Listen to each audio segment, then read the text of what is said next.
आगे अब रुक करते हैं आज की दूसरी बड़ी खबर का। बात ईडी की छापेमारी की। आज सुबह से ही देश के कई राज्यों में ईडी ने ताबड़तोड़ छापेमारी की। दिल्ली, मुंबई से लेकर बंगाल तक ईडी की टीम अलग अलग जगहों पर अलग अलग मामलों को लेकर ये छापेमारी कर रही है। कहीं शिक्षक भर्ती घोटाले को लेकर छापेमारी तो कहीं पर नेशनल हेराल्ड मामले को लेकर छापेमारी। तो मुंबई में संजय राउत के करीबियों के घर छापेमारी हुई। सुबह से लेकर शाम होने तक ईडी की टीम कहां कहां पहुंची, क्या हुआ, देखिए पूरा घटनाक्रम।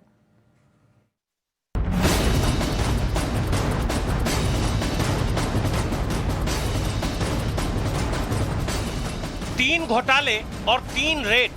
ईडी की यह छापेमारी देश के उन 3 बड़े केसों में हुई है जिसकी चर्चा पिछले कई दिनों से हो रही है।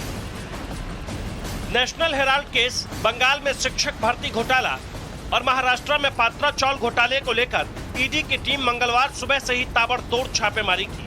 हेराल्ड घोटाला में 12 जगहों पर छापेमारी हुई। शिक्षक भर्ती घोटाला में अर्पिता मुखर्जी के घर पर छापेमारी हुई, जबकि पात्रा चौल घोटाला में शिवसेना सांसद संजय राउत के करीबियों पर रेड की कार्रवाई की गई।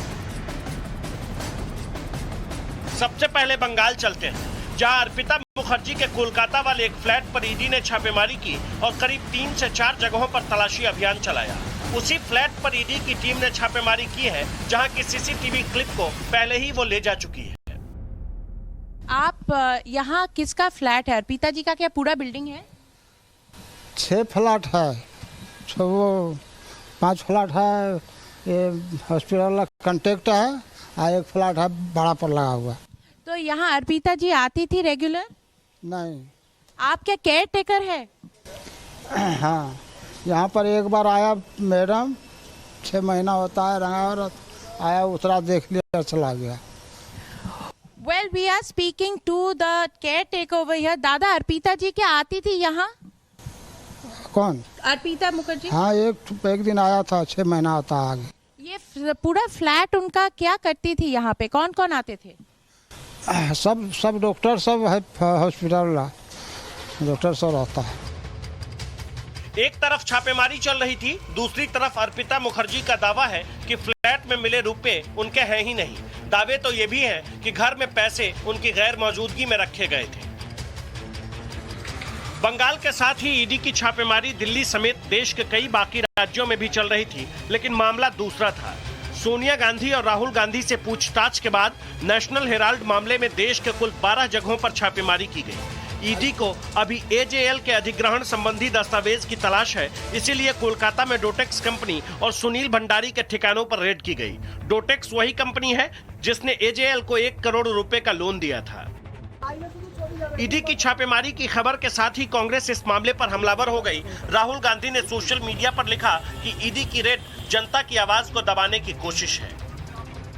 प्रमोद तिवारी जी, एक सवाल, नेशनल हेराल्ड मामले पर पहले राहुल गांधी से पूछताछ हुई और सोनिया गांधी से पूछताछ। अब बताया जा रहा है कि ईडी नेशनल हेराल्ड जो दफ्तर है वहाँ जो है वो सर्च के लिए पहुंची है, वहाँ सर्चिंग अभियान चल रहा है। पूरे देश में भाजपा सरकार राजनीतिक द्वेष के अपने विरोधियों पर सरकारी एजेंसियों का दुरुपयोग कर रही है। उसी श्रृंखला में ये कांग्रेस न कल घबराई थी, न डरी थी अंग्रेजों से, न आज के अंग्रेजों से। ईडी की एक और छापेमारी मुंबई में हुई। ये मामला पात्रा चौल घोटाले से जुड़ी हुई है। इस केस में संजय राउत के करीबियों की तलाश लगातार जारी है।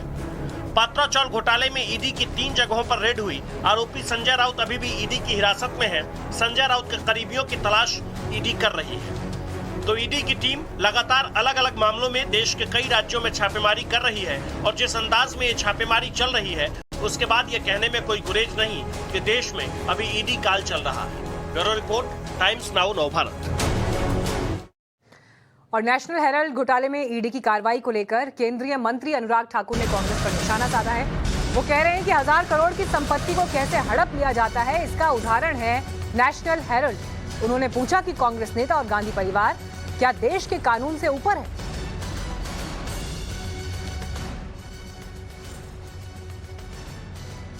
हजारों करोड़ की संपत्ति को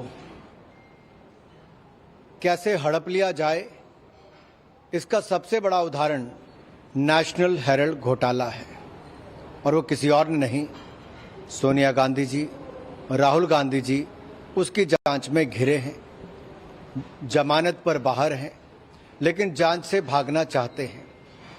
अब देश के सामने सवाल ये खड़ा होता है